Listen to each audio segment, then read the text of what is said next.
कर floating city जियूस जाता है जहाँ उसके पेरेंट्स रहते थे और वो उन्हें देखने के लिए बहुत एक्साइटेड था। वो उनके एड्रेस पर पहुंचता है और खुद को मेंटली प्रिपेयर करके दरवाजा खटखटाता है। उसकी छोटी बहन दरवाजा खोलती है और उसके पेरेंट्स भी उसके पीछे दौड़ते हुए आते हैं। आर्थर उन्हें देखकर इमोशनल हो जाता है और ब्राइट स्माइल के साथ कहता है कि आई एम होम। एलिस और रेनॉल्ड अपनी आंखों पर यकीन ही नहीं कर पा रहे थे और उसे टाइटली हग करके वेलकम करते हैं। उनकी बेटी एलिस से कहती है कि वो रोए नहीं और आर्थर उसकी ओर मुड़ता है और समझ जाता है कि ये वही उसकी बहन एलिना है जिसके लिए वो अपनी जान देने के लिए तैयार था। वो उसके सामने घुटनों के बल बैठकर खुद को इंट्रोड्यूस करता है और एलिना काफी सरप्राइज होती है। उसके बाद आर्थर घर के अंदर जाता है जहाँ एलिस उससे उसके दूर रहने के समय के बारे में पूछती है। आर्थर उसे एश्योर करता है कि वो ठीक है और रेनॉल्ड भी एलिस से कहता है कि वो लड़कों को इतना स्मूदर ना करे। इसी बीच एलेनोर अपने पेरेंट्स से मिल रहे अटेंशन को देखकर जेलस हो जाती है, लेकिन एलिस उससे कहती है कि वो आर्थर से अच्छी दोस्ती करे क्योंकि वही उसका भाई है जिसके बारे में वो बचपन से उसकी कहानी सुनाती आई है।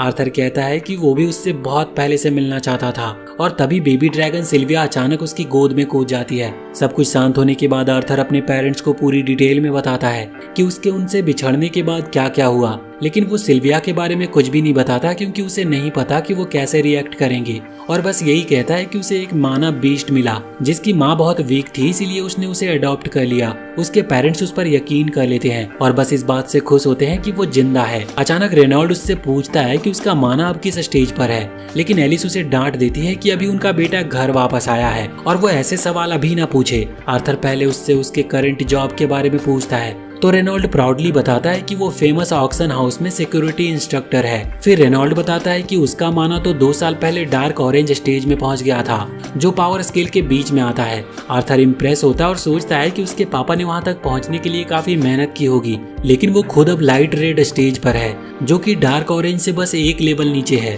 रेनॉल्ड थोड़ा चिढ़ जाता है क्योंकि उसका बेटा उसे बहुत जल्द पीछे छोड़ने वाला है और फिर से स्पैरिंग के लिए उसे चैलेंज कर देता है। एलिस उसे फिर से डांटती है, लेकिन तभी कुछ लोग उनके घर में घुस आते हैं। एक आदमी जिसका नाम विंसेंट है वो पूछता है कि क्या ये सच है कि उसका बेटा जिंदा है। आर्थर सोचता है कि ये हो क्या रहा है तो रेनॉल्ड उसे बताता है कि विंसेंट उसी ऑक्शन हाउस का ऑनर है जहाँ वो काम करता है और ये घर भी उसी का है। आर्थर विंसेंट और उसकी पत्नी को ग्रीट करता है और फिर उनकी बेटी लीला से दोस्ती हो जाती है। सिल्विया की क्यूटनेस की वजह से रेनॉल्ड फिर विंसेंट को बताता है कि वो और आर्थर गार्डन में स्पेयर करने वाले हैं और वो उसे भी बुलाता है ये देखने के लिए। विंसेंट हैरान हो जाता है लेकिन सबके साथ गार्डन में चला जाता है। उसे विश्वास ही नहीं होता कि आर्थर का माना लाइट रेड स्टेज पर है, लेकिन एलिस कहती है कि उसका बेटा क्विक लर्नर है और उसे झूठ बोलने की कोई जरूरत नहीं। हालांकि विंसेंट को अब भी विश्वास नहीं होता क्योंकि सबसे इलीट ट्रेनिंग स्कूल के बेस्ट स्टूडेंट भी 13 की उम्र में लाइट रेड स्टेज तक नहीं पहुंचते और आर्थर अभी तो सिर्फ 8 साल का है। वहीं इधर आर्थर और रेनॉल्ड वार्म अप खत्म करके एक दूसरे की ओर दौड़ते हैं। आर्थर उसके अटैक को ब्लॉक करके काउंटर अटैक करता है। रेनॉल्ड उसे आसानी से ब्लॉक कर लेता और कहता है कि उसे और मेहनत करनी होगी, लेकिन तभी आर्थर उसे वियान से सीखी हुई टेक्निक दिखाता है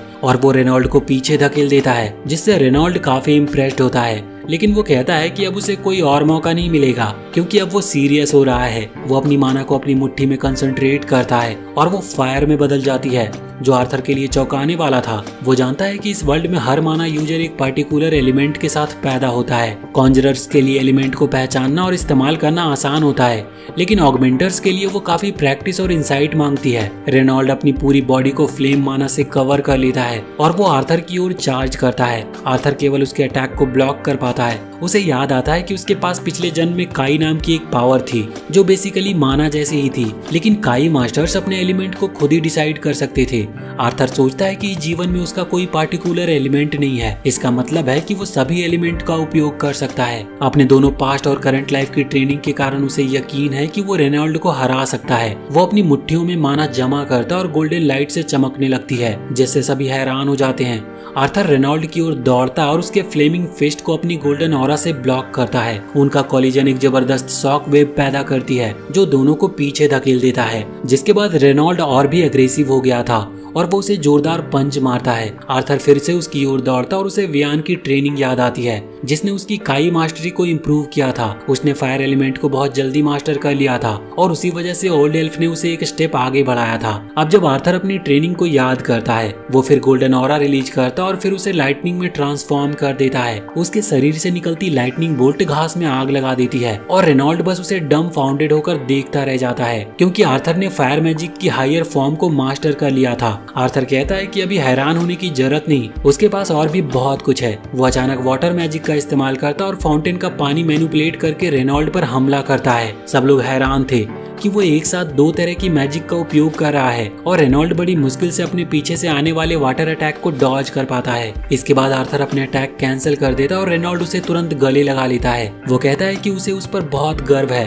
और पूछता है कि उसने ये सब कब सीखा। आर्थर बताता है कि उसने हाल ही में सीखा है, लेकिन अभी वो वाटर को पूरी तरह कंट्रोल नहीं कर सकता। एलिस और एलेना इस सब को जैसे कोई नॉर्मल बात नहीं मानती, लेकिन विंसेंट और उसकी पत्नी स्पीचलेस रह जाते हैं और दोनों को यकीन हो जाता है कि आर्थर एक जीनियस है। थोड़ी देर बाद सब अंदर आकर डाइनिंग टेबल पर बैठते हैं, जहां विंसेंट रेनॉल्ड से कहता है कि उसका बेटा बहुत ब्राइट फ्यूचर रखता है। रेनॉल्ड एग्री करता और कहता है कि उसे तब से यकीन था जब आर्थर ने 3 साल की उम्र में माना अवेकन किया था और उनके घर को तबाह कर दिया था। विंसेंट ये सुनकर शॉक रह जाता है और हंसते हंसते अपनी कुर्सी के साथ गिर जाता है। फिर विंसेंट खड़ा होता है और कहता है कि उन्हें आर्थर को जायरस एकेडमी भेजनी चाहिए। रेनॉल्ड चौंक जाता है और पूछता है कि क्या वो सीरियस है, क्योंकि जायरस एकेडमी पूरे कॉन्टिनेंट की सबसे बड़ी मेज ट्रेनिंग स्कूल है। विंसेंट की पत्नी पूरी तरह सहमत होती है और कहती है कि आर्थर के पेरेंट्स को फीस की चिंता नहीं करनी चाहिए, क्योंकि वो उसकी एजुकेशन स्पॉन्सर करना चाहते हैं और उम्मीद है कि एक दिन ये उनके लिए फायदेमंद साबित होगा। एलिस नर्वस हो जाती है और कहती है कि उन्हें नहीं पता कि एकेडमी उनके बेटे को एडमिट करेगी भी या नहीं, लेकिन विंसेंट कॉन्फिडेंटली कहता है कि वो एकेडमी के डायरेक्टर को जानता है और वो कुछ कर सकता है।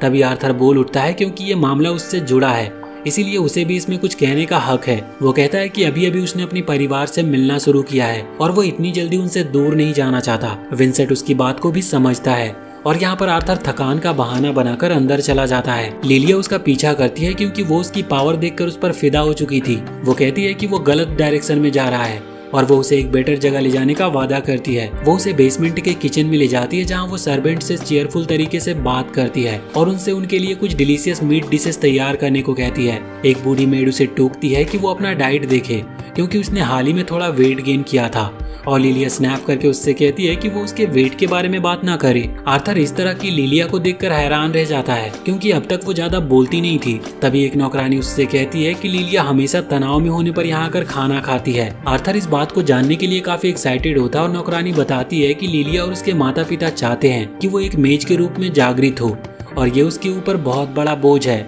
रात को एलिस और रेनॉल्ड आर्थर के कमरे में आते हैं और उनसे कुछ और बातें करते हैं। वो कहते हैं कि वो खुश हैं कि आर्थर वापस आ गया और वो उस पर गर्व करते हैं। वो दावा करते हैं कि आर्थर एक दिन ग्रैंड मेज बनेगा।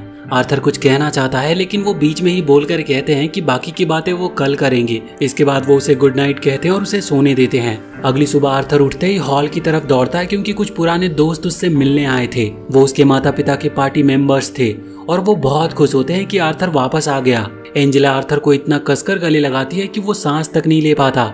फिर वो टैंक नाम के डॉक्टर डुओर के साथ हाई फाइव करता है। एडम और हेलेन एक दूसरे से लड़ते हुए आर्थर का स्वागत करते हैं और अचानक जैस्मिन बिना किसी वजह से उसे छूने के लिए उसे सर्च करने लगती है। फिर वो उसे गले लगाकर माफी मांगती है और कहती है कि ये सब उसी की गलती है। उनकी ये इमोशनल मीटिंग के बाद पार्टी अपने हाल के मिशन के बारे में बात करने लगती है, जो दूर दराज के स्थानों पर थे, और जैसा हमेशा होता है वो छोटी छोटी बातों पर लड़ते रहते हैं। उनकी बातें सुनकर आर्थर को एहसास होता है कि इस दुनिया के बारे में वो बहुत कम जानता है और एडवेंचरर बनना सीखने का एक अच्छा तरीका है। लेकिन जब वो अपने परिवार को देखता है तो सोचता है कि वो अभी इन्हें फिर से छोड़ने के लिए तैयार नहीं है।